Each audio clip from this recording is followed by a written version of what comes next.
কোনো বিষয় নিষিদ্ধ, এই নিষিদ্ধ বস্তু থেকে দূরে থাকতে কোনো পরিশ্রম হয় না। কাউকে বলা হচ্ছে যে মদ খাওয়া নিষেধ, মদ না খেয়ে থাকতে কোনো সাধ্যের প্রয়োজন নাই। কেউ বলতে পারবে না যে আমার সাধ্যে কুলায় নাই, এই জন্য আমি এক পেয়ালা মদ পান করেছি।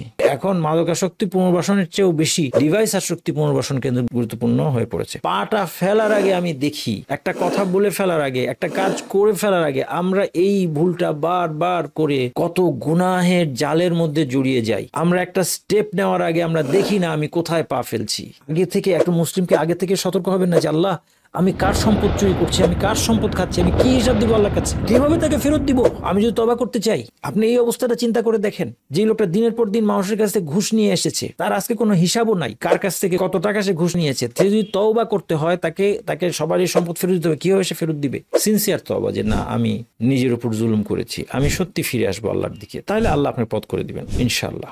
যত আপনি গভীর চোরাবালিতে গিয়ে থাকেন, এই স্বপ্নের উপরে ভিত্তি করে কোনো জান্নাত জাহান্নাম নির্ধারণ করেন আল্লাহ, যে এই স্বপ্ন দেখলে তুমি জান্নাতি হবে, এই স্বপ্ন দেখলে তুমি জান্নাত। স্বপ্ন সম্পর্কে রাসূল সাল্লাল্লাহু আলাইহি ওয়াসাল্লামের গাইডলাইনের মধ্যে যখন আপনি আসবেন, ক্লিয়ার গাইডলাইন রাসূল দিয়ে দিয়েছেন। তো সেখানে একজন আমাকে প্রশ্ন করলো যে আচ্ছা হুজুর, চাঁদে গেলে কিভাবে নামাজ পড়বো? তখন বিজ্ঞ মুফতি উনি উত্তর দিলেন, চাঁদে গেলে মানে কিভাবে নামাজ পড়বো বলছে, চাঁদ থেকে কিবলা কিভাবে কি বুঝবো আর কি। তো তিনি বললেন যে আচ্ছা আপনি চাঁদে যান, যাওয়ার পর আমাদেরকে চিঠি লিখবেন, তখন আমরা আপনাদেরকে এই উত্তর জানাবো।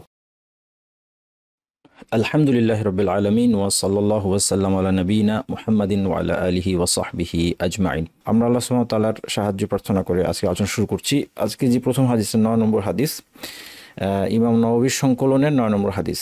হাদিসটি আন আবি হুরায়রা আব্দুর রহমান ইবনি সাখরিন রাদিয়াল্লাহু আনহু قال, আবু আব্দুর রহমান ইবন সাখর, আবু হুরায়রা রাদিয়াল্লাহু আনহুর যেটা অরিজিনাল নাম সেটা হচ্ছে আব্দুর রহমান বিন সাখর, আর আমরা তাকে আবু হুরায়রা রাদিয়াল্লাহু আনহু এই নামে চিনি। তো তিনি বর্ণনা করছেন, সামিয়াতু রাসূলুল্লাহি সাল্লাল্লাহু আলাইহি ওয়াসাল্লাম ইয়াকুল, আমি রাসূলুল্লাহ সাল্লাল্লাহু আলাইহি ওয়াসাল্লামকে বলতে শুনেছি, মা নাহাইতুকুম আনহু ফাজতানিবুহু, আমি তোমাদেরকে যেটা নিষেধ করেছি সেটা থেকে সম্পূর্ণরূপে দূরে থাকো। ওয়ামা আমারতুকুম বিহি ফাতু মিনহু মাসতাতাতুম, আমি তোমাদেরকে যে আদেশ দিয়েছি সেই আদেশগুলো সাধ্যমতো পালন করো।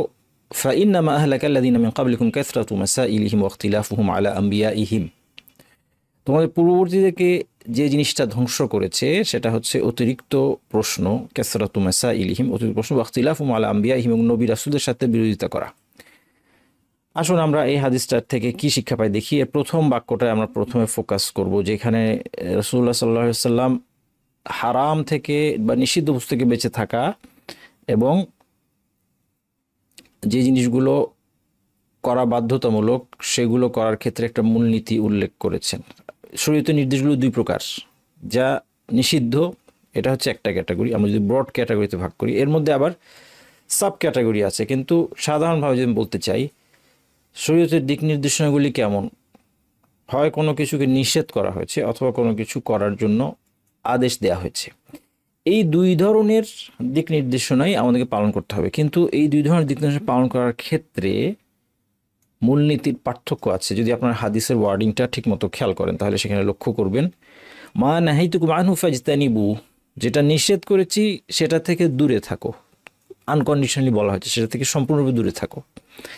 কিন্তু মা আমারতুকুম বিহি, যেটা আদেশ দিয়েছি, ফাতু মিনহু মাসতাতাতুম, সাধ্যমতো করো। তাহলে সাধ্যের প্রশ্নটা এসেছে আদিষ্ট বস্তুর ক্ষেত্রে, কিন্তু নিষিদ্ধ বস্তুর ক্ষেত্রে সাধ্যের প্রশ্নটা আসে নাই। কেন? তার কারণ হচ্ছে কোনো বিষয় নিষিদ্ধ, এই নিষিদ্ধ বস্তু থেকে দূরে থাকতে কোনো পরিশ্রম হয় না। কাউকে বলা হচ্ছে যে মদ খাওয়া নিষেধ, মদ না খেয়ে থাকতে কোনো সাধ্যের প্রয়োজন নাই। কেউ বলতে পারবে না যে আমার সাধ্যে কুলায় নাই, এই জন্য আমি এক পেয়ালা মদ পান করেছি, কিন্তু আমি এর চেয়ে বেশি করি নাই, এটা আমার সাধ্যের মধ্যে আছে, কিন্তু এক পেয়ালা মদ পান করতেই হবে, এটা বর্জন করা আমার সাধ্য, এটাকে বলতে পারবে না। কাউকে ধূমপান নিষেধ করা হলো, যে ধূমপানের বিধান কি? ধূমপানের বিধান বর্তমান সময় এটা অনেকের কাছে হয়তো ক্লিয়ার না, আমরা বারবার এটা নিয়ে আসি, কারণ এটা হচ্ছে মুসলিমরা খুব বেশি ফিতনায় পড়ে গিয়েছে যে সমস্ত বিষয়ের কারণে। তার মধ্যে একটা হচ্ছে ধূমপান। অনেক ভালো মুসলিম নামাজি তারাও কিন্তু ধূমপান করেন, এই বিষয়টা হালকা করে দেখার কারণে।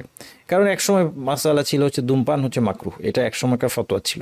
সেই পুরানো প্রাচীন ফতোয়াটাই আমরা অনেকে আঁকড়ে বসে আছি। কিন্তু এখনকার সময় আলেমরা একমত হয়ে গিয়েছেন যে এই ধূমপান অবশ্যই হারাম, অত্যন্ত ক্ষতিকর একটা অভ্যাস। বরং শুধু তাই না, এটা কবিরা গুনার পর্যায়ে পৌঁছাতে পারে, কারণ এর দ্বারা অন্যেরও ক্ষতি করা হয়, নিজের ক্ষতি, অন্যের ক্ষতি, অনেক অসংখ্য অপকারিতা। এখন কেউ যদি বলে যে হ্যাঁ আমি ধূমপান ছেড়ে দেবো, কিন্তু আমি 1 প্যাকেট আমার করতেই হবে, আমি 2 প্যাকেট ছিল আগে, আমি এখন 1 প্যাকেট ধূমপান ছেড়ে দিলাম।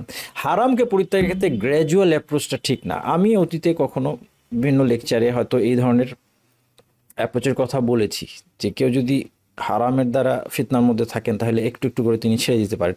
কিন্তু এই অ্যাপ্রোচটা আসলে ঠিক না, কারণ নবী মুহাম্মদ সাল্লাল্লাহু আলাইহি সাল্লামের শেখানো পদ্ধতিটা কি? মা নাহাইতুকুম আনহু ফাজতানিবুহু।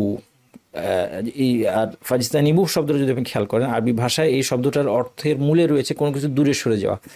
এই জন্য যে জানামতের অবস্থায় থাকে তাকে জুনুব বলা হয়, জুনুব।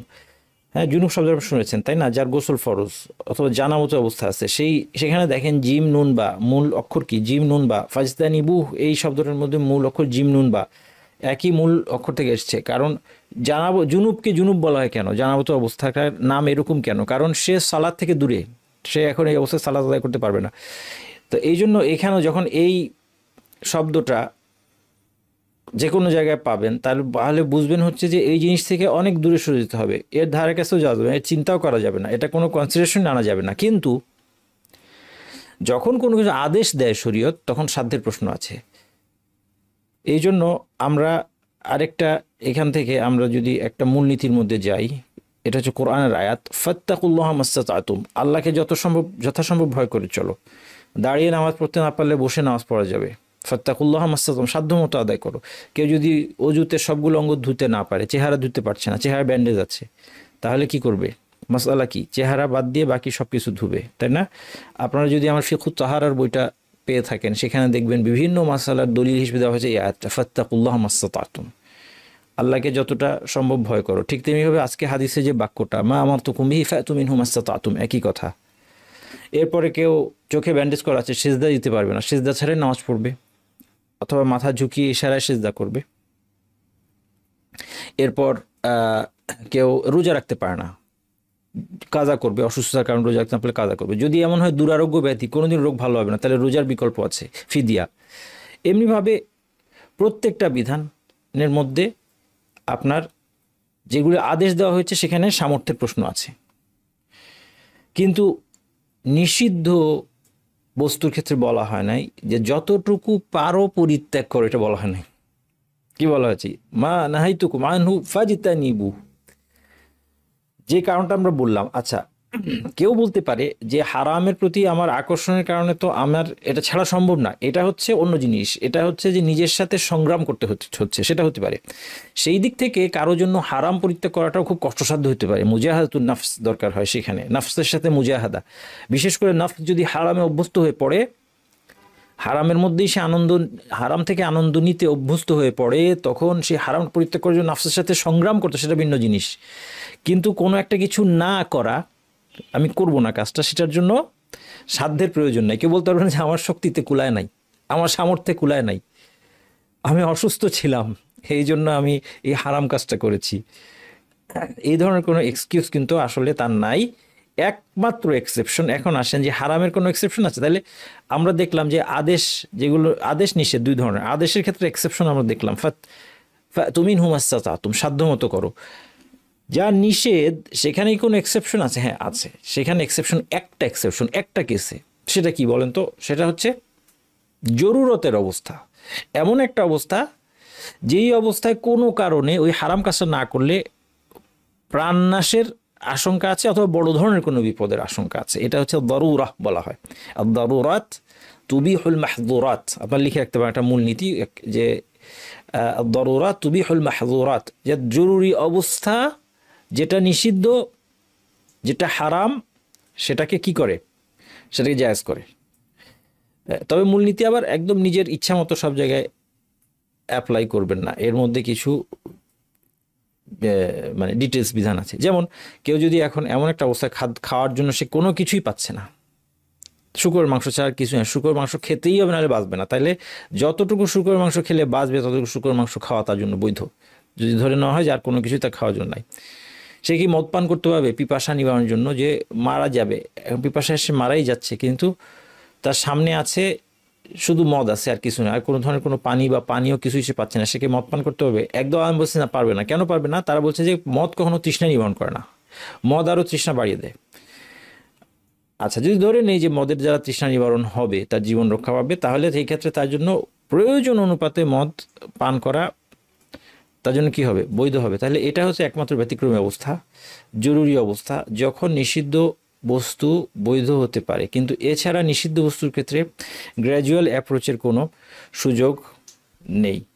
তাহলে এটা আজকের যেটা আমাদের মূল আলোচনা, হারাম থেকে বেঁচে থাকার ক্ষেত্রে অব্যর্থ সূত্র হচ্ছে আমি যা নিষেধ করেছি তা থেকে দূরে থাকো, মানে নাহিতুকুম আন ফাজতানিবু। বর্তমান সময় বিশেষত আমাদের সন্তান প্রতিপালনের ক্ষেত্রে, তারবিয়ার ক্ষেত্রে, সমাজ গঠনের ক্ষেত্রে এই মূলনীতির প্রয়োগের কোনো বিকল্প নেই। মা বাবা এই মূলনীতি প্রয়োগ ভুল করার কারণে আজকে সন্তানরা অকল্পনীয় বিপদের অতল গহ্বরে হারিয়ে যাচ্ছে। মা নাহিতুকুম আন ফাজতানিবু, যদি মা বাবা সন্তানকে সমস্ত হারাম থেকে এইভাবে গার্ড করতেন, বিশেষ করে আমি যদি আজকের সময়কে সবচেয়ে বড় ফিতনা, যে ফিতনার সম্মুখীন আমরা এবং আমাদের সন্তানরা, সেটা হচ্ছে ডিভাইসের ফিতনা। এই কথাটা বারবার চলেই আসে, কারণ আপনি যদি এখনকার যুগের সমস্যা নিয়ে কথা না বলেন, আমি যদি এখন বসে আজ থেকে 200 বছর আগের একটা সমস্যা যেটা পৃথিবী থেকে এখন মানে দূর হয়ে গেছে, অথবা এখন এটা খুব বড় সমস্যা না, সেই সমস্যাটা নিয়ে আসি সামনে এবং এটা নিয়ে দীর্ঘ আলোচনা করি, এটা কার্যকর হবে না। আমাদের ফিতনা কই? আমাদের সমস্যা কোন জায়গায়? আমাদের সন্তান প্রতিপালনের ক্ষেত্রে, সন্তানদেরকে গঠনের ক্ষেত্রে সমস্যা কোন জায়গায়? তারা ডিভাইস কেন্দ্রিক হারামের মধ্যে ডুবে আছে এবং সেই হারামের এমন অতল গহ্বরে হারিয়ে আছে যেখান থেকে তাদেরকে টেনে বের করাও অসম্ভব একটা অবস্থায় দাঁড়িয়েছে। এটা সূচনা কোত্থেকে হলো? রাসূলুল্লাহ সাল্লাল্লাহু আলাইহি ওয়াসাল্লাম এই দিক নির্দেশনা, এই মূলনীতিটা বাস্তবায়ন করতে আমরা ব্যর্থ হওয়ার কারণে। আমরা কারা? আমরা প্যারেন্টস, টিচার্স, সমাজের মুরব্বী। আমার বাচ্চাদের সাথে কোনো ডিভাইস পড়ারই কথা ছিল না যদি নবী সাল্লাল্লাহু আলাইহি ওয়াসাল্লামের এই দিক নির্দেশনা আমরা মেনে চলতাম। কোনো ইন্টারনেট পড়ারই কথা ছিল না, বাসায় তার কোনো প্রাইভেসি থাকার কথা ছিল না। তারপর রেসপেক্ট থাকবে, কিন্তু সেই প্রাইভেসি থাকবে না যে প্রাইভেসি থাকলে ঘর বন্ধ করে একটা বাচ্চা যা খুশি তাই করতে পারছে, তার হাতে ডিভাইস আছে, ইন্টারনেট আছে, কোনো সুযোগই তাকে দিব না আমরা, কিন্তু আমরা তাদেরকে সুযোগ করে দিচ্ছি। তাকে সুযোগ দেওয়ার ক্ষেত্রে আমরা নরম, কিন্তু যখন হারামটা প্রকাশ পায় তখন আমরা কঠোরতা অবলম্বন করার চেষ্টা করি। ওয়ালা তাহিনা মানাস, এটা কঠোরতার সময় নয়।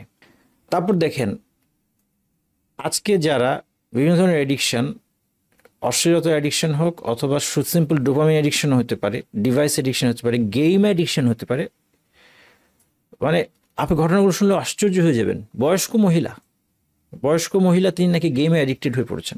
এমন একটা বয়স, যেই বয়সে আমাদের কাছে মনে হয় যে তার তো অ্যাডিকশন হওয়ার এটা বয়স না, এখন মৃত্যুর চিন্তা করার কথা, আল্লাহকে ডাকার কথা, তার তো জীবনের প্রতি কোনো আকর্ষণ থাকার কথা না, এই বয়সে গিয়ে অ্যাডিকশন। তারপরে আমরা আমাদের সন্তানকে কোরআন হাফেজ বানাতে চাই না। অনেক হাফেজ আছে জানেন আপনারা, অনেক কোরআন হাফেজ আছে, তারা অ্যাডিক্টেড বিভিন্ন গেম অথবা অশালীনতা অ্যাডিকশন তাদের।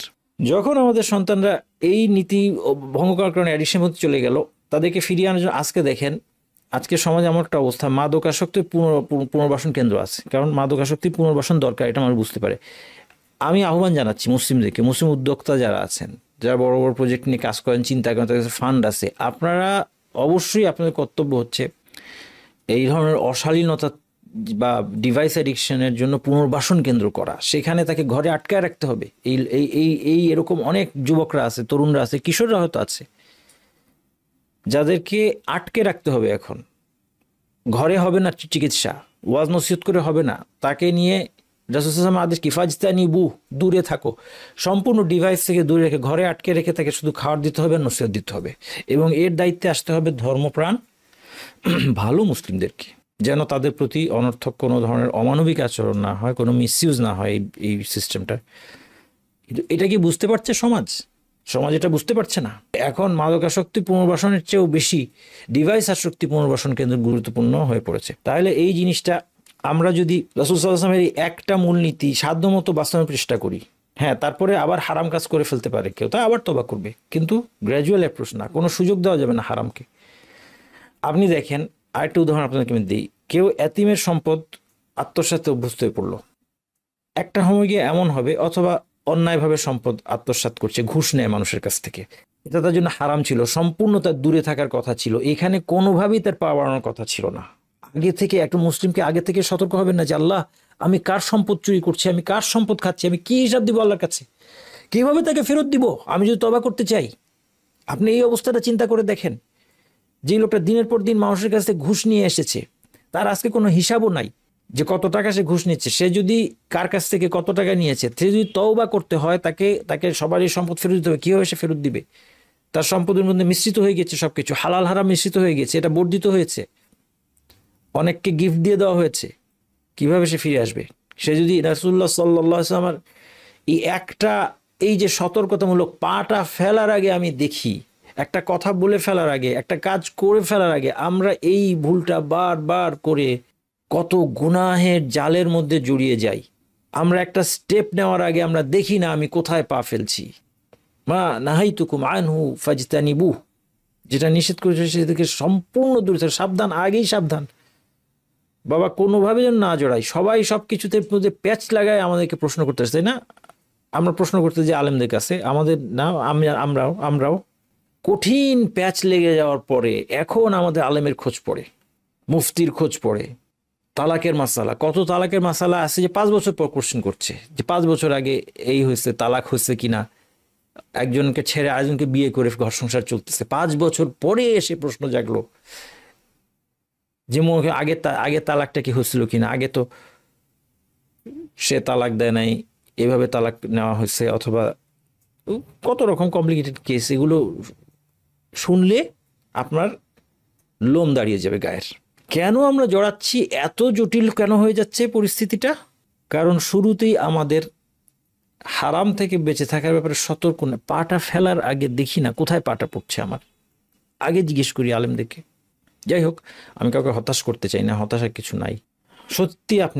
সত্যি সিনসিয়ার তওবা, একটা আছে যে বিপদে পড়ে তওবা, এখন যে বিপদ যাওয়ার জন্য তো তওবা ছাড়া উপায় দেখতেছি না, জাগতিক বিপদ, এটা না। সিনসিয়ার তওবা, যে না আমি নিজের উপর জুলুম করেছি, আমি সত্যি ফিরে আসবো আল্লাহর দিকে, তাহলে আল্লাহ আপনার পথ করে দিবেন ইনশাল্লাহ, যত আপনি গভীর চোরাবালিতে গিয়ে থাকেন। কিন্তু আগেই সতর্কতা দরকার। তার মানে কি, এই যে হারাম থেকে বেঁচে থাকা খুব সহজ, যেটা আমরা বললাম যে হারাম থেকে বেঁচে থাকা সাধ্যের প্রয়োজন নাই, না তার মানে এই না যে সহজ। যেমন এর একটা উদাহরণ হচ্ছে এই হাদিসটা, সাবাতুন ইউযিল্লুহুমুল্লাহু ফি যিল্লিহি ইয়াওমা লা যিল্লা ইল্লা যিল্লুহ।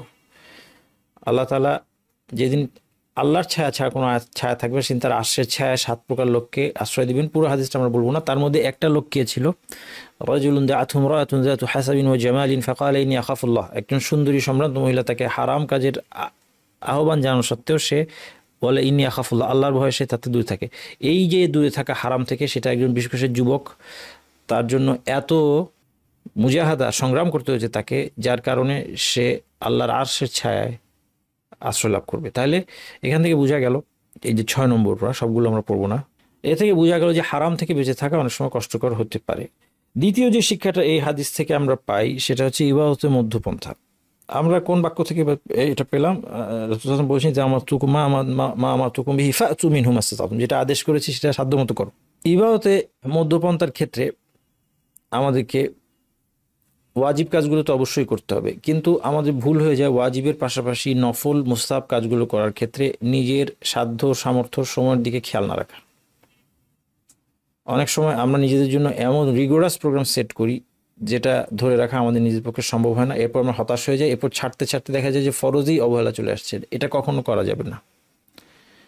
প্রত্যেকের একটা অবস্থা আছে, প্রত্যেকের সময় কতটুকু আছে সেটা নির্ধারিত, সবাই সব রকমের ইবাদত করতে পারবে এমন কোনো কথা নেই। আমি প্রথমেই ডিসাইড করলাম যে আমি শ্রেষ্ঠ নফল সওম পালন করব, বেস্টটা আমি করব সব কিছুতে। হ্যাঁ, একদিন পর পর দাউদ আলাইহিস সালামের নফল রোজা হচ্ছে সর্বশ্রেষ্ঠ, এটা আমি করব। দাউদ আলাইহিস সালামের নফল সালাত হচ্ছে সর্বশ্রেষ্ঠ, 1/3 তিনি সালাতে কাটাতেন, এটা আমার করতে হবে। সব কিছুতে বেস্ট আবু বকরের মতো সালাত করতে হবে, দাউদ আলাইহিস সালামের মতো। সব স্পিরিটটা ভালো, কিন্তু বাস্তবে এটা প্র্যাকটিক্যাল না, এটা ইসলাম শিখায় নাই। বরং ইসলাম কি শিখে দেখেন, হাদিসে আরকে দেখি, ইয়া আইয়ুহান নাস খুযু মিনাল আমালি মা তুতিকুন, তোমরা যেটা তোমাদের সাধ্যের মধ্যে আমল করো। ফাইনাল্লাহা লা ইয়ামাল্লু হাত্তা তামাল্লু, তোমরা বিরক্ত না হওয়া পর্যন্ত আল্লাহ বিরক্ত হন না। তোমরাই আমল করতে করতে বিরক্ত হয়ে যাও, আল্লাহ সওয়াব দিতে দিতে কখনো বিরক্ত হয়ে যাবেন না। ওয়া ইন্না হাব্বাল আমালি ইলাল্লাহি মা দামা ওয়া ইন কাল্লা, আল্লাহর কাছে সবচেয়ে প্রিয় আমল যেটা নিয়মিত করে, অল্প হইলেও। আপনি 2 রাকাত সালাত নিয়মিত নফল আদায় করছেন, আপনি অল্প কিছু দান করছেন, আপনি মাসে 1টা রোজা নিয়মিত রাখেন, শুধু সোমবার রোজা নিয়মিত রাখেন, মাসে 3টা রোজা আপনি নিয়মিত রাখেন, নিয়মিত করা হচ্ছে। এই আমলগুলো আল্লাহর কাছে সবচেয়ে প্রিয়, এবং অল্প অল্প করে নফল আমলটা অল্প অল্প নিতে হবে। এই জন্য হাদিস বলেন ইন্না দীনা ইউসরুন, দিন সহজ, ওয়ালা ইউশাদ্দা দীন আহাদুন ইল্লা গালাবা, যদি দিনকে নিয়ে কেউ বাড়াবাড়ি করে, বেশি কড়াকড়ি করে, তাহলে দিন তাকে পরাস্ত করে ফেলবে। ফাসাদ্দিদু ওয়া কারিবু, এখন রাসূল কি অ্যাডভাইস দিলেন? তিনি বললেন সাদ্দিদু, তোমরা একটা ব্যালেন্স রক্ষা করে চলো, ওয়া কারিবু, এবং পারফেকশনের কাছাকাছি যাওয়ার জন্য চেষ্টা করো। পারফেকশনে তুমি পারবে না যেতে, কিন্তু চেষ্টা করো। ওয়া আবশিরু, এবং তুমি খুশি থাকো যে তোমার এটার, আবশিরু দিয়ে বুঝালেন যে তুমি এটার ভালো ফল পাবে, কোনো অসুবিধা নাই। অনেক সেই ইন মিনাল দুলজা, এই শেষ বাক্যটা আসলে মুসাফিরের অবস্থার দিকে চিন্তা করে তিনি বললেন, অর্থাৎ পৃথিবীর জীবনটা একটা সফরের মতো। মুসাফির কি করে? মুসাফির সারাদিন, আগেকার দিনে, অতীতের মুসাফিরদের কথা বলা হচ্ছে, সারাদিন মুসাফির সফরে পথ অতিক্রম করে না, তাকে বিশ্রাম নিতে হয়। হ্যাঁ, কিভাবে সে পথ চলে? সে ফজরের পর আর্লি মর্নিংয়ে একটা ডিস্টেন্স সে অতিক্রম করে, এটা হচ্ছে গাদওয়া।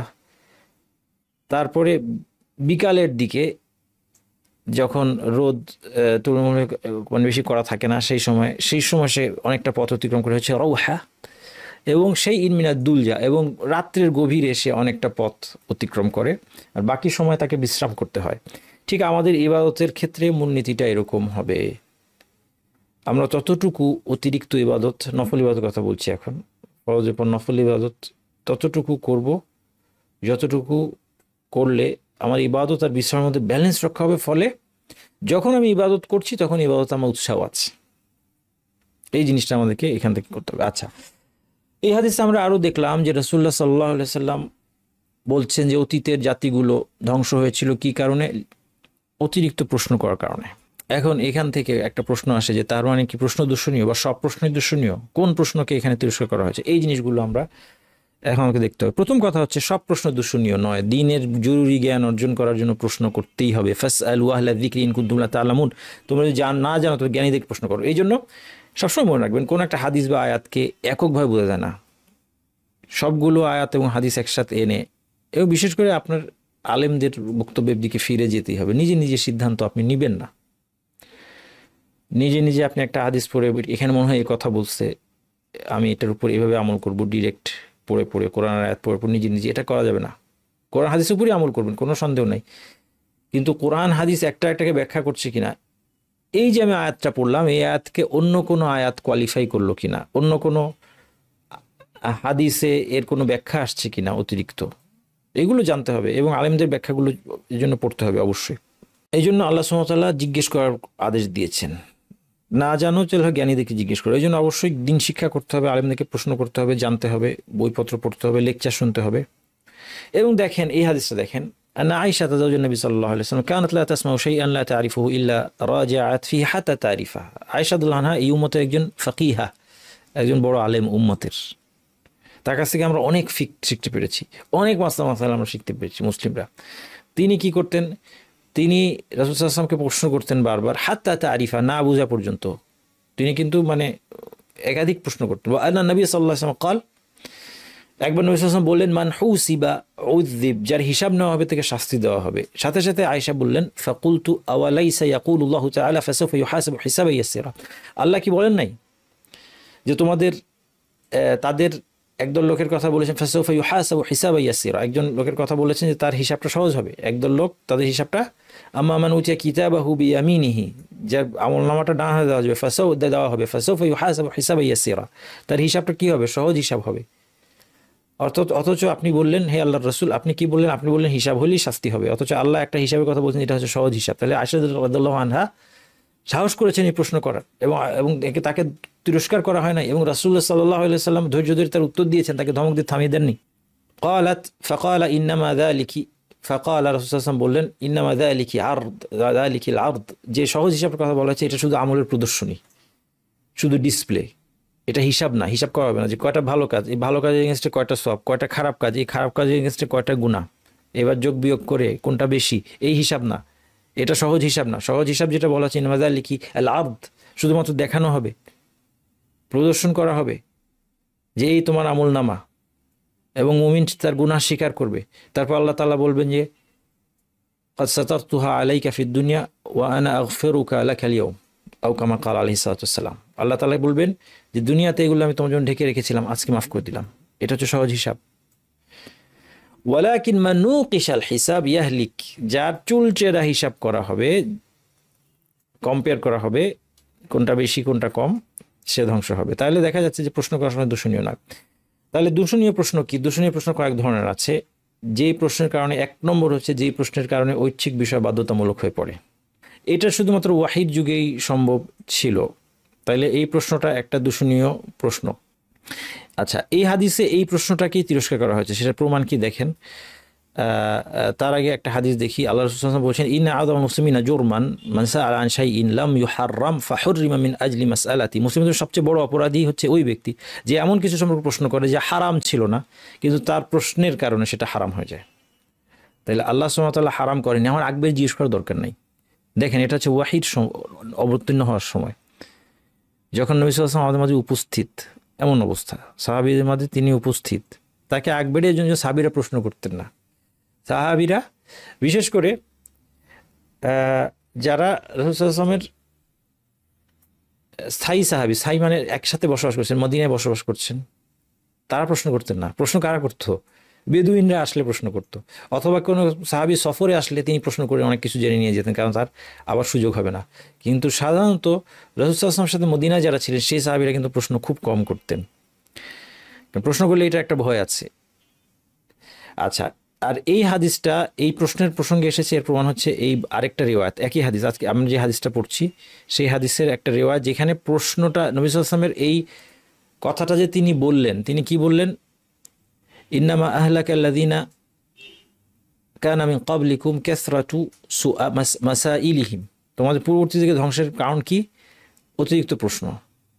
এটা কোন প্রসঙ্গে বললেন? এই প্রসঙ্গটা এই হাদিসের অন্য ভাষ্যে, মুসলিমের একটা ভাষ্যে পাওয়া যায়। এটা দেখেন, আবু হুরায়রা রাদিয়াল্লাহু আনহু বলছেন, একই হাদিস, মানে এটা একটু বিস্তারিত। খাতাবানা রাসূল সাল্লাল্লাহু আলাইহি ওয়াসাল্লাম খুতবা দিলেন এবং বললেন, আইয়ুহান নাস কাদ ফারাদাল্লাহু আলাইকুমুল হাজ্জ ফাহুজ্জু, হে মানব লোক সকল, আল্লাহ তোমাদের জন্য হজকে ফরজ করেছেন, তোমরা হজ আদায় করো। ফাকালা রাজুলুন, একজন ব্যক্তি প্রশ্ন করলো, আকুল্লা আমিন ইয়া রাসূলুল্লাহ, প্রত্যেক বছরই কি আমরা হজ করব?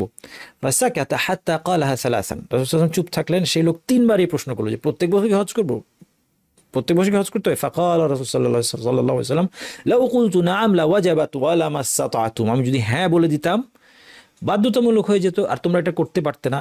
সুম্মা ক্বালা যারুনি মা তারাকতুকুম, এরপর তিনি বললেন যে যতক্ষণ আমি তোমাদেরকে কিছু না বলছি ততক্ষণ আমাকে তোমরা কিছু বলো না, আমি যতক্ষণ তোমাদেরকে না ঘাটাই আমাকে তোমরা ঘাটাও না।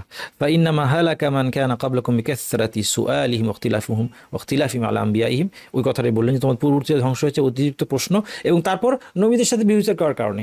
অতিরিক্ত প্রশ্ন করেছে, কিন্তু তারপর যখন আদেশ দেওয়া হয়েছে তার কি করেছে? তারা নবীদের বিরোধিতা করেছে। ফা ইযা আমারতুকুম বিশাইইন ফাতু মিনহু মাসতাতুম, আমি যে আদেশ দেই সেটা সাধ্যমতো করো। ওয়া ইযা নাহাইতুকুম আন শাইইন ফাদাউহু, কোন কিছু নিষেধ করলে সেটা সম্পূর্ণ পরিত্যাগ করো। আমি আপনাদেরকে অর্থটা বলেই দিয়েছি, তারপর অনুবাদটা এখানে আমি রাখলাম, আপনারা স্ক্রিনশট নিয়ে রাখতে পারবেন অথবা পরবর্তীতে দেখতে পারবেন। 30 নম্বর হাদিসটা এখনই আমরা নিয়ে আসব, এই জন্য যে এই হাদিসটাও ঠিক একই রকমের কথা বলছে। আবু সালাবা আল খুশানি রাদিয়াল্লাহু আনহু তিনি বর্ণনা করছেন রাসূল সাল্লাল্লাহু আলাইহি ওয়াসাল্লাম থেকে যে নবী সাল্লাল্লাহু আলাইহি ওয়াসাল্লাম বলেছেন, ইন্নাল্লাহা আযজা ওয়া জাল্লা ফারাদা ফারাইদ ফালা তুদাইয়ুহা, আল্লাহ তাআলা কিছু ফরজ নির্ধারণ করেছেন, এগুলোকে তোমরা অবহেলা করে ছেড়ে দিও না, ঘাটতি করো না এগুলিতে কোনো। ওয়া হাদ্দা হুদুদান ফালা তাতাদুহা, কিছু সীমা নির্ধারণ করেছেন, সীমা লঙ্ঘন করো না। ওয়া হাররামা আশিয়া ফালা তানতাহিকুহা, কিছু জিনিসকে হারাম করেছেন সেগুলো তোমরা সম্পাদন করো না, হারাম কাজগুলো করো না। ওয়া সাকাতা আন আশিয়া রাহমাতান লাকুম গায়রা নিসয়ান, আর একটা ক্যাটাগরির জিনিস আছে যেটার ব্যাপারে তিনি চুপ থেকেছেন তোমাদের প্রতি দয়ার কারণে, রহমাতান লাকুম, তোমাদের দয়ার কারণে চুপ থেকেছেন। গায়রা নিসয়ান, ভুলে যান নাই, মানে এই বিধানটা উল্লেখ করতে ভুলে যান নাই, চুপ থেকেছেন। ফালা তাবহাসু আনহা, এটা নিয়ে তোমরা ঘাটাঘাটি করো না। তার মানে এইটা আমাদের আলোচ্য হাদিসের সাথে মিল আছে। যতক্ষণ শরীয়ত চুপ আমরাও চুপ, আমরা ঘাটাঘাটি করতে যাব না। আচ্ছা, শরীয়তে যার উল্লেখ নেই সেটার ব্যাপারে আমরা ঘাটাঘাটি করব না, তাহলে আমরা কি এটা করব না করব না? একটা কথা বলি, শরীয়তে যার উল্লেখ নেই সেটা কি, সেটা আগে বুঝতে হবে। সরাসরি উল্লেখ নেই এবং সাধারণ মূলনীতির আওতায় পড়ে না। এখন কেউ আপনার ধরা যাক হেরোইন সেবী, সে হেরোইন দিয়ে নেশা করে, সে আফিম দিয়ে নেশা করে, এখন সে বলল যে হেরোইন আর আফিমের উল্লেখ কোরআন সুন্নাহর মধ্যে আসে নাই, তার এই জবাবটি গ্রহণযোগ্য হবে না। কারণ শরীয়তের মূলনীতির আলোকে হেরোইন আফিম নিষিদ্ধ হয়ে গেছে। কুল্লু মুস্কিরিন হারাম, যা কিছু মানুষকে নেশাগ্রস্ত করে সেটা হারাম, এটা হাদিসের ভাষ্য। তাহলে এই মূলনীতির আওতায় সমস্ত নেশাদ্রব্য কি হয়ে গেছে? হারাম হয়ে গেছে। তাহলে কেউ বলতে পারবে না যে হেরোইনের উল্লেখ কোরআন হাদিসে নাই। ধূমপান, একটু আগে যে বললাম সিগারেটের কথা কোরআন হাদিস কোথাও আছে? নাই। সিগারেট আপনি হারাম বললেন কিসের ভিত্তিতে? মূলনীতির আলোকে। লা দারারা ওয়ালা দিরার, কোনো ক্ষতি হবে না, কোনো ক্ষতি সাধনও চলবে না। এটা আমাদের একটা গুরুত্বপূর্ণ হাদিস, 40 হাদিসের সংকলনে আছে, এটা সামনে আলোচনা আসবে। এই হাদিসগুলো, এই জন্য 40 হাদিস স্টাডি করলে আপনি আপনার কাছে মনে হবে, যদি ধৈর্য তৈরি করতে পারেন। যদি আমার ধৈর্য কমে আসছে, শুরুতে যেরকম আমাদের কোর্সে অনেক উৎসাহ উদ্দীপনা ছিল, কিন্তু এখন আমাদের উৎসাহ উদ্দীপনা একটু ভাটা পড়েছে। এটাই সাধারণত হয় সবখানে, এটা শুধুমাত্র এই কোর্স না, সব কোর্সে এটা হয়ে থাকে। কিন্তু যদি এই জন্য এখানে হচ্ছে মানে গড়পড়তা মুসলিমের সাথে ভালো মুসলিমের পার্থক্য। ভালো মুসলিমরা দেখবেন ধৈর্য ধরে লেগে থাকবে, একই জিনিস প্রয়োজনে বারবার শুনবে, একই বই বারবার পড়বে। এই কনসিস্টেন্সিটা রাখতে না পারার কারণে আমরা ভালো মুসলিমের কাতার থেকে গড়পড়তা মুসলিম অথবা দুর্বল মুসলিমের কাতারে নেমে আসে, আমাদের দ্রুত পদস্খলন হয়ে যায়, আমরা ধরে রাখতে পারি না। 40 হাদিস এমন একটা সংকলন, এটা স্টাডি করা উচিত বারবার। আমার কোর্স শেষ করে আরেকজনের কোর্সে পারলে আপনি ভর্তি হন, একটার পর একটা বই পড়েন, আপনি তাহলে কি হবে, ফলাফল কি হবে? আপনার মনে হবে যে আপনি দিন পালন করছেন বুঝে শুনে। তাহলে ধূমপানকে কেন নিষেধ করা হলো? অনেকগুলি মূলনীতির আলোকে। এখানে অনেকগুলি মূলনীতি অ্যাপ্লাই, কারো ক্ষতি করা যাবে না, নিজের ক্ষতিও করা যাবে না, এটা একটা মূলনীতি। ধূমপানের ক্ষতি যখন নিশ্চিত হয়ে গেছে, এই জন্য এই মূলনীতির আলোকে এটা হারাম হয়ে গেছে। তার মানে উল্লেখ না থাকার অর্থ কি, এটা খুব ভালো করে ক্লিয়ার থাকা দরকার। কেউ যেন এই ধরনের কোনো কথা না বলে যে কই এটার উল্লেখ তো কোরআন হাদিসে নাই, তাহলে কেন এটা নিষেধ হবে? আচ্ছা, তাহলে উল্লেখ নাই মানে যেটা সরাসরি উল্লেখ নেই, কোনো মূলনীতির আলোকেও এটাকে ফেলা যাচ্ছে না। এখন হাদিসের বক্তব্য ছিল যেটা উল্লেখ করা হয় নাই সেটা নিয়ে ঘাটাঘাটি করো না, যেটা উল্লেখ নাই সেটা নিয়ে ঘাটাঘাটি করো না। তাহলে সেটা করবো না। উনি যে উত্তরটা দিয়েছেন সেটাই আমি আমার ভাষায় এখানে লিখেছি। পার্থিব বিষয় হলে এটা বৈধ, ইবাদত হলে এটা অবৈধ। হারাম প্রমাণিত না হওয়া পর্যন্ত কোনো কিছু হালাল, এটা হচ্ছে পার্থিব বিষয়, জাগতিক বিষয়ের ক্ষেত্রে। ইবাদতের ক্ষেত্রে মূলনীতি উল্টা। ইবাদতের মূলনীতি কি? মুখস্থ রাখেন, একদম সবসময় মনে রাখেন। ইবাদতের মূলনীতি হচ্ছে প্রমাণিত না হলে হারাম, যে ইবাদত প্রমাণিত হয় না এটা হারাম। এই জন্য অনেকে তারা খুব বেশি জরুরি ইবাদত অনেক বাদ দিয়ে দিলেও দেখা যায় যেই ইবাদত নিয়ে মানে ওইটা সাব্যস্তই হয় নাই, অথবা মানে মতভেদ আছে, সাব্যস্ত হওয়ার সম্ভাবনা খুবই কম, এইটা নিয়ে অনেক প্রশ্ন ঘাটাঘাটি করে। যেমন আমি অনেক প্রশ্ন পেয়েছি একটা জিনিস নিয়ে, এটা হচ্ছে সলাতুত তাসবিহ। সলাতুত তাসবিহ নামক একটা সালাতের কথা হাদিসের মধ্যে আসছে। কেউ বলতে পারে যে হাদিসের বিশুদ্ধতা নিয়ে আলেমরা কিছুটা মতভেদ করছে, কিন্তু মানে যথেষ্ট সন্দেহজনক এটা সাব্যস্ত হওয়ার বিষয়টা। তাইলে আমাদের ওইটা করার দরকার কি? মুশকিল হচ্ছে যে আপনার এমন অনেক নফল সালাত এবং ইবাদত রয়ে গিয়েছে যেটা আপনি এখনো এক্সপ্লোর করতেছেন না, যেটা একদম নিশ্চিতভাবে সাব্যস্ত এবং এর ফজিলত নিয়ে কোনো সন্দেহ নাই। সেটা বাদ দিয়ে কিন্তু মানুষের স্বভাবটা কি দেখেন, আমাদের স্বভাবটা হচ্ছে আমরা সালাত ও তাসবিহ নিয়ে প্রশ্ন করছি বারবার। সন্দেহযুক্ত জিনিস দরকার নাই। ইবাদতের মধ্যে মূল হচ্ছে নিষিদ্ধ হওয়া, এটা আমরা করতে যাব না, আমাদের এটা খুশি দরকার। শবে বরাত, যেটাকে আমাদের শবে বরাত বলে, লাইলাতুন নিসফ মিন শাবান, শাবানের 15 তারিখের রাত্রি। দেখেন এই বিষয়ে শাবান 15 তারিখের রাত্রির কোনো ফজিলত আছে কিনা, এই বিষয়ে অনেক হাদিস আছে, কিন্তু লা ইয়াখলু মিন মাকাল, কোনো হাদিসই এখানে সমালোচনা ঊর্ধ্বে না। এই হাদিসগুলো নিয়ে মুহাদ্দিসরা সমালোচনা করেছেন, অর্থাৎ হাদিসগুলো সাব্যস্ত হয় নাই। আচ্ছা, কিন্তু অনেক হাদিস থাকার কারণে এই রাত্রির কোনো ফজিলত আছে কি না এটা নিয়ে হালকা একটু মতভেদ করা যেতে পারে। কিন্তু কথা হচ্ছে যে এত সিরিয়াস কেন আমরা এটা নিয়ে? এটা এত গুরুত্বপূর্ণ কেন এই ইস্যুটা, যেটার মধ্যে সব হাদিসগুলো বর্ণনাগুলো দুর্বল, ফজিলত থাকতে পারে না পারে। দেখেন একটা জিনিস, যেটা নিশ্চিত ফজিলত জানা আছে এটা ইবাদতের ব্যাপার, সেখানে আমরা ঝাঁপায় পড়বো ইবাদতে। লাইলাতুল কদর ইবাদতে আমি ঝাঁপায় পড়বো। যেটা থাকতে পারে না থাকতে পারে এটা নিয়ে আমরা এত কেন মাথা ঘামাচ্ছি? এবং যদি কিছু ফজিলত থাকেও এই রাত্রে কোনো নির্দিষ্ট ইবাদত বর্ণিত হয় নাই, তাহলে কেন আমরা এটা নিয়ে মাথা ঘামাচ্ছি? দেখেন কিভাবে দিনের মূলনীতিগুলো না বোঝার কারণে কিন্তু আজকে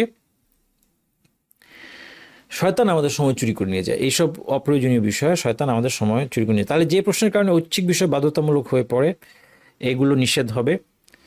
আরও কয়েকটা নিষিদ্ধ প্রশ্ন আসছে, এগুলো বলেই আমার আজকে কিন্তু আলোচনা শেষ আলহামদুলিল্লাহ। খুঁটিনাটি সম্পর্কে অপ্রয়োজনীয় প্রশ্ন। আসহাবে কাহাফ, গুহাবাসীদের ঘটনা আল কোরআনের মধ্যে আছে, তাদের যে কুকুরটা ছিল এটার রংটা কি, এই প্রশ্ন করার কোনো দরকার নেই, তাই না? নিছক জানার জন্য প্রশ্ন। হ্যাঁ, অনেকে দেখবেন অনেক কিছু জানতে চায়, কিন্তু সে নামাজই ঠিক মতো পড়ে না, তার প্রশ্ন 20 রাকাত না 8 রাকাত তারাবি, এই বিতর্কটা তার খুব ভালো লাগে। কিন্তু সে আসলে তারাবি পড়বে কি, সে সালাতে ঠিক মতো করে না, এরকম আছে। এমন বিষয়ে অনুসন্ধান যেটা জানানো হয়নি, যেটা অজ্ঞাত জিনিস। ইয়াসআলুনাকা আনির রূহ কুলির রূহু মিন আমরি রাব্বি মা উতিতু মিনাল ইলমি ইল্লা কালিলা, আত্মা সম্পর্কে জানানোই হয় নাই। আল্লাহ তাআলা বলছেন এই সম্পর্কে তোমাদের খুব কম জ্ঞান দেওয়া হয়েছে। এখন আপনি আত্মা নিয়ে অনেক প্রশ্ন শুরু করলেন, আত্মার নেচারটা কি, অথচ আল্লাহ বলে দিয়েছেন তোমাদেরকে কম জ্ঞান দেওয়া হয়েছে। এরপরে স্বপ্ন নিয়ে মানুষ প্রশ্ন করে, এটা আমাদের সমাজের প্র্যাকটিক্যাল একটা এক্সাম্পল আপনাদেরকে দিচ্ছি। আমি স্বপ্নে এই দেখেছি এটার অর্থ কি, এটার অর্থ কি, অর্থ কই থেকে পাবো, কই জানবো, এটা ভালো লোক না খারাপ। দেখেন একটা জিনিস, এই স্বপ্নের উপরে ভিত্তি করে কোনো জান্নাত জাহান্নাম নির্ধারণ করেনি আল্লাহ, যে এই স্বপ্ন দেখলে তুমি জান্নাতি হবে, এই স্বপ্ন দেখলে তুমি জাহান্নাম। স্বপ্ন সম্পর্কে রাসূল সাল্লাল্লাহু আলাইহি ওয়াসাল্লামের গাইডলাইনের মধ্যে যখন আপনি আসবেন, ক্লিয়ার গাইডলাইন রাসূল দিয়ে দিয়েছেন। যদি কেউ ভালো স্বপ্ন দেখে এটা আল্লাহর কাছ থেকে আসছে, আলহামদুলিল্লাহ। ভালো কিছু আপনি দেখলেন, আপনি স্বপ্নে দেখলেন আপনি হজ করছেন, আপনি স্বপ্নে দেখলেন আপনি কোরআন তিলাওয়াত করছেন, আপনি স্বপ্নে দেখলেন আপনি সালাত আদায় করছেন, আপনি স্বপ্নে দেখলেন আপনি আল্লাহর ভয় কান্নাকাটি করছেন, ভালো ভালো লোক, আলহামদুলিল্লাহ, ফালি আহমাদিল্লাহ, আপনি আল্লাহকে প্রশংসা করেন। দুঃস্বপ্ন দেখলে আল্লাহ রাসূল কি শিখিয়েছেন, কি আমল শিখিয়েছেন? দুঃস্বপ্ন দেখলে গিয়ে জিজ্ঞেস করতে বলেন নাই যে স্বপ্নের, এখন স্বপ্ন ব্যাখ্যা করার মতো চ্যানেলও আছে, যে চ্যানেলে গিয়ে জিজ্ঞেস করো স্বপ্নের ব্যাখ্যাকারী দেখে, এটা বলেন নাই। রাসূল সাল্লাল্লাহু আলাইহি ওয়াসাল্লামের গাইডলাইনটা আমাদের যথেষ্ট না। রাসূল সাল্লাল্লাহু আলাইহি ওয়াসাল্লাম বলেছেন যে আল্লাহর কাছে যেন শয়তান থেকে আশ্রয় চায় এবং এই স্বপ্নের মন্দ থেকে আশ্রয় চায়, এবং কাউকে না বলে, বাস 3টা কাজ, কাউকে বলার দরকার নাই। কারণ রাসূল সাল্লাল্লাহু আলাইহি ওয়াসাল্লাম জানেন যে নাইটমেয়ারগুলো হচ্ছে শয়তান দেখায়, শয়তান মানুষকে কষ্ট দেয়, নাইটমেয়ার দেখায়। মুমিনকে আর কিচ্ছু করতে না পারলে সে কি করে, দুঃস্বপ্ন দেখায়, তার মনটা খারাপ করে। এটাও তার মানে এইটুক করতে পারলেও সে করবে শয়তান। আপনি যদি এখন যেটা জানা নাই এই স্বপ্নের ব্যাখ্যা, এটা নিয়ে আপনি অনুসন্ধান না করে রাসূল সাল্লাল্লাহু আলাইহি ওয়াসাল্লামের দিক নির্দেশনা মানতেন, ঠিক আছে, দুঃস্বপ্ন, ভালো স্বপ্ন দেখেছি আলহামদুলিল্লাহ, দুঃস্বপ্ন দেখেছি আল্লাহর কাছে আশ্রয় চাই, শয়তান থেকে, ওই স্বপ্নের মন্দ থেকে আশ্রয় চাই। যদি স্বপ্নে কোনো ব্যাড ইন্টারপ্রিটেশন থাকে, এটা থেকে আল্লাহর কাছে আশ্রয় চাই, কাউকে না জানাই, বাস পাশ পরিবর্তন করে ঘুমানো। অপ্রস্তুত করার জন্য প্রশ্ন, অনেক সময় কাউকে অপ্রস্তুত করা, অনেকে আলেমদেরকে অপ্রস্তুত করার জন্য বা বক্তাদেরকে অপ্রস্তুত করার জন্য প্রশ্ন করেন, এখানেই তার মজা পান। এগুলি দূষণীয়, বিভেদ সৃষ্টির জন্য প্রশ্ন করেন। এগুলি এখন বর্তমান সময়ে আপনারা দেখবেন কি আকারে দেখবেন, আপনি ইউটিউবে দেখবেন যে থাম্বনেল মধ্যে দেখবেন যে 2জন আলেমের ছবি দিয়েছে, একজন আলেমের বিরুদ্ধে কথা বলছে, অথচ 2জন একই ঘরানার আলেম।